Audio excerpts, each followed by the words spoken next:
Hi again, everyone. Welcome to the Week 6 summary of teams in the American Athletic Conference. Going into this week's action, I had an overall record of 51-6. Six conference teams were in their bye weeks. There were three games involving battles between conference rivals, and two more games that were out of conference, including a Service Academy matchup between Navy and Air Force. So let's start right there. Navy had to make the long trip to Colorado Springs to take on the Air Force Academy. Navy came into the game with an unblemished record, and they were playing a Falcons team that had struggled this year. But Air Force has owned this series in most recent years. And back in the summer, when I was making my predictions, I thought this would be the week that Navy would take its first loss. Boy, was I wrong. The midshipmen jumped out to a 14-0 first quarter lead, and that really turned out to be all they would need in a dominating 34-7 victory. Blake Horvath had another impressive day for Navy.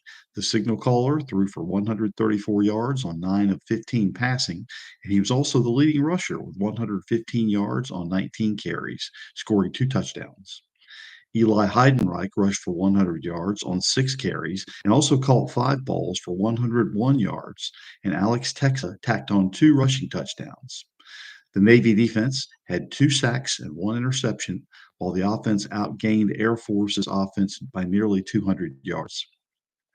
The midshipmen are now 5-0 for the first time since 2017, and a win gives them a leg up for the Commander in Chief's Trophy competition this year. The other service academy, the Black Knights of Army, also went 5-0 with a 49-7 triumph over Tulsa.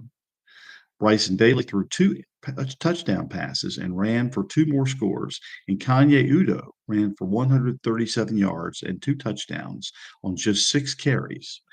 The win is Army's ninth in a row, dating back to last season, and the cadets of West Point are now off to their best start since 1996. With the loss, Tulsa drops to 2-4. Up in Connecticut, the homestanding Huskies beat Temple 29-20 in non-conference action. Jordan Wright recovered a fumble and ran it back 96 yards for a touchdown on the final play of the game, as Temple was knocking on the door to score a touchdown and potentially get the win. On 4th and goal with 3 seconds left, Temple quarterback Tyler Douglas was being pushed by 2 running backs toward the end zone, but the ball popped out.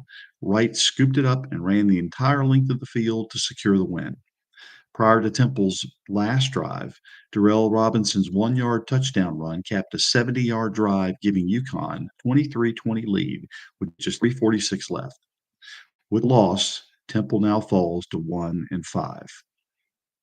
In Birmingham, Alabama, Mekhi Hughes ran for 119 yards and 2 scores, and Tulane added touchdowns on both a kick return and an interception return as Green Wave unleashed a tsunami on UAB, winning by a score of 71-20.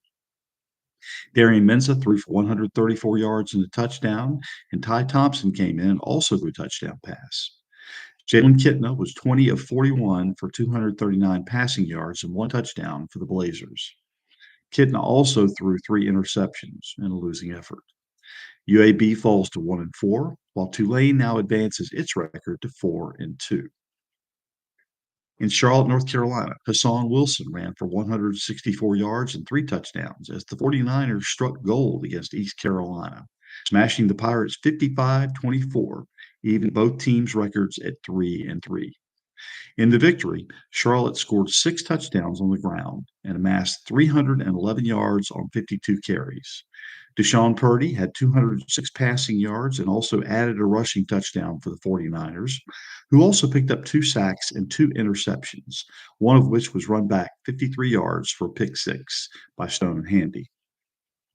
For the Pirates, Jake Garcia threw for 111 yards on 6 of 8 passing, with 1 touchdown and 1 interception.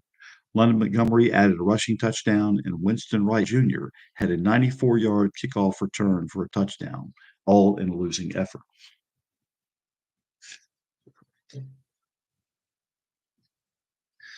With a 3-2 record this week, my overall record through 6 weeks now goes to 54-8.